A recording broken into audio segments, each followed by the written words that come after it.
दोस्तों, क्या आप जानते हैं कि आज की सबसे पावरफुल आर्टिफिशियल इंटेलिजेंस ने भी एक ऐसा खुलासा कर दिया है जिससे लाखों आंबेडकर भक्तों के होश उड़ गए हैं। ये कोई फेक न्यूज या विवाद नहीं है, ये है एक सच्ची खोज। दोस्तों, हमने गूगल से पूछा, भारत का सबसे पढ़ा लिखा विद्वान कौन है? जवाब आया, डॉक्टर श्रीकांत झिचकर। हमारे पैरों तले जमीन खिसक गई, क्योंकि हम तो बचपन से सुनते आ रहे थे कि बाबा साहेब डॉक्टर भीमराव आंबेडकर जी के पास 32 डिग्रियां हैं, वे भारत के सबसे महान विद्वान हैं।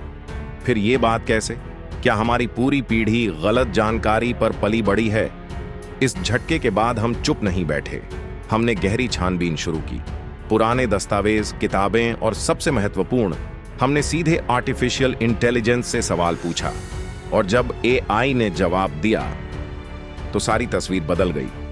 तो दोस्तों, आज इस वीडियो में हम आपको वो सच्चाई बताने वाले हैं जो आपको गर्व से भर देगी, आपकी आंखें खोल देंगी और अंत तक स्क्रीन से जोड़े रखेगी।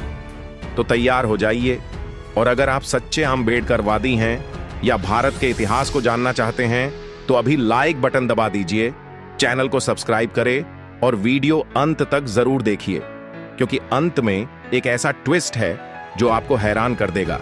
चलिए वीडियो शुरू करते हैं। दोस्तों, कुछ दिन पहले हमने एक साधारण सा सवाल गूगल से पूछा, भारत का सबसे पढ़ा लिखा विद्वान व्यक्ति कौन है? स्क्रीन पर जो नाम आया उसे देखकर हमारा मुंह खुला का खुला रह गया। वो नाम था डॉक्टर श्रीकांत झिचकर। हम दंग रह गए, क्योंकि हमें तो हमेशा से यही पढ़ाया और बताया गया था कि बाबा साहेब डॉक्टर भीमराव आंबेडकर जी के पास 32 डिग्रियां थीं। वे भारत के सबसे ज्यादा पढ़े लिखे व्यक्ति थे। फिर ये डॉक्टर झिचकर कौन? हमारा दिल बैठ गया। क्या हमारी पूरी जानकारी गलत थी? क्या इतिहास ने हमें धोखा दिया? इसी बात की सच्चाई जानने के लिए हमने खोज शुरू की, किताबें पढ़ी, पुराने दस्तावेज खंगाले और सबसे महत्वपूर्ण, हमने ये सेम सवाल आर्टिफिशियल इंटेलिजेंस से पूछा। और जब एआई ने जवाब दिया तो सच्चाई हमारे सामने आई। एआई ने बताया कि डॉक्टर भीमराव आंबेडकर जी न केवल भारत के सबसे पढ़े लिखे व्यक्ति थे, बल्कि उनकी विद्वता इतनी गहरी और व्यापक थी कि आज भी दुनिया के बड़े बड़े विद्वान उनके काम का लोहा मानते हैं। 32 डिग्रियों का आंकड़ा थोड़ा बड़ा है, हालांकि इसकी पुष्टि सीधे तौर पर नहीं मिलती है, लेकिन असलियत और भी शानदार है। उन्होंने लंदन स्कूल ऑफ इकोनॉमिक्स से एमएससी और पीएचडी, कोलंबिया यूनिवर्सिटी से एमए और पीएचडी, ग्रेज इन से बैरिस्टर एट लॉ और कई अन्य प्रतिष्ठित संस्थानों से उच्च शिक्षा प्राप्त की। अर्थशास्त्र, कानून, समाजशास्त्र, राजनीति विज्ञान, हर क्षेत्र में उन्होंने मास्टर लेवल की एक्सपर्टाइज हासिल की थी। दोस्तों, शिक्षा सिर्फ डिग्री का नाम नहीं होती, शिक्षा वो होती है जो समाज को बदल दे, और बाबा साहेब ने यही किया। बाबा साहेब आंबेडकर जी भारत के महान क्रांतिकारी नेता थे। वे पढ़े लिखे होने के साथ साथ एक सच्चे योद्धा भी थे। उन्होंने छुआछूत की जंजीरों को तोड़ने के लिए अपना पूरा जीवन समर्पित कर दिया। महाड़ सत्याग्रह हो या पूना पैक्ट, हर लड़ाई में उन्होंने दलितों, शोषितों और पिछड़ों के अधिकारों के लिए आवाज उठाई। उन्होंने कहा था, मैं ऐसे धर्म को नहीं मानता जो इंसान को इंसान नहीं समझता। भारत के संविधान के मुख्य निर्माता के रूप में उन्होंने न सिर्फ कानूनी ढांचा दिया, बल्कि समानता, स्वतंत्रता और न्याय के सिद्धांतों को इतनी मजबूती से जगह दी कि आज भी दुनिया का सबसे बड़ा लोकतंत्र इसी संविधान पर चल रहा है। वे एक अर्थशास्त्री थे जिन्होंने भारतीय रिजर्व बैंक की नींव रखने में महत्वपूर्ण भूमिका निभाई। वे एक समाज सुधारक थे जिन्होंने हिंदू कोड बिल के जरिए महिलाओं को संपत्ति और तलाक का अधिकार दिलाने की लड़ाई लड़ी। दोस्तों, कल्पना कीजिए, 20वीं सदी के शुरुआती दौर में जब अंग्रेजों का राज्य था और समाज में जाति पाति की दीवारें बहुत ऊंची थीं, तब एक व्यक्ति जो खुद अछूत माने जाते थे, उन्होंने कोलंबिया और लंदन जैसे संस्थानों में पढ़ाई की, विदेशों में जाकर ज्ञान हासिल किया और फिर वापस आकर पूरे राष्ट्र को नई दिशा दी। ये कोई साधारण बात नहीं है, ये क्रांति है। बाबा साहेब का योगदान सिर्फ दलितों तक सीमित नहीं था, ये पूरे भारतवासियों के लिए था। उन्होंने शिक्षा को हर व्यक्ति का अधिकार बनाया। उन्होंने कहा, शिक्षित बनो, संगठित रहो, संघर्ष करो।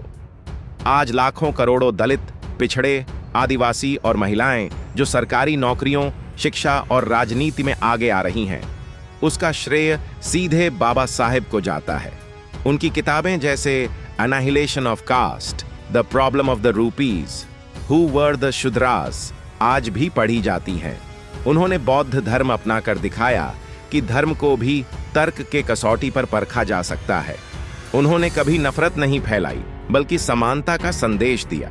दोस्तों, गूगल पर जो जानकारी दिखाई जाती है वो थोड़ी ही सही है। असल में बाबा साहेब आम्बेडकर जी भारत के सबसे पढ़े लिखे व्यक्ति हैं। डॉक्टर श्रीकांत जिचकर जी ने भी कई डिग्रियां हासिल की और उनका सम्मान है, लेकिन बाबा साहेब की विद्वता सिर्फ डिग्रियों में नहीं, बल्कि उस प्रभाव में है जो उन्होंने पूरे देश पर छोड़ा। एक व्यक्ति ने पूरे समाज की सोच बदल दी। ये उपलब्धि कोई और नहीं कर सका। अब बात करते हैं उनके व्यक्तिगत संघर्ष की। बचपन में स्कूल में उन्हें अलग बैठना पड़ता था, पानी पीने के लिए भी संघर्ष करना पड़ता था। फिर भी उन्होंने हार नहीं मानी। विदेश जाकर पढ़ाई की, पैसे की तंगी झेली और वापस आकर पूना और मुंबई में प्रैक्टिस शुरू की। लेकिन उनका लक्ष्य कभी व्यक्तिगत सफलता नहीं था। उनका लक्ष्य था करोड़ों शोषितों को न्याय दिलाना।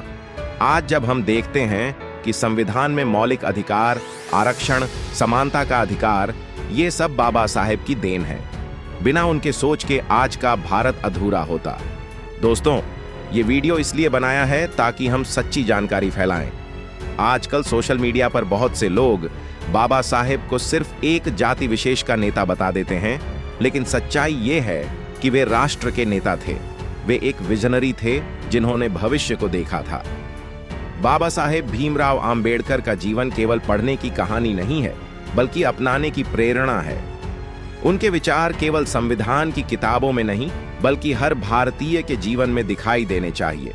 जब हम समानता का सम्मान करेंगे, शिक्षा को महत्व देंगे, महिलाओं का आदर करेंगे, संविधान का पालन करेंगे और हर इंसान को इंसान समझेंगे, तभी हम सच्चे अर्थों में बाबा साहेब के सपनों का भारत बना पाएंगे।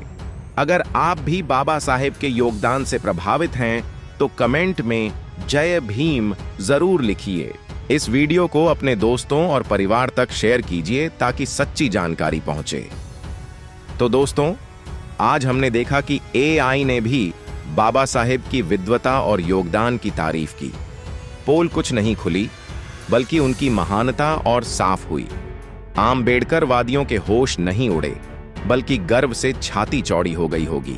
तो दोस्तों, आपके इस विषय पर क्या विचार है, हमें कमेंट करके बताइए।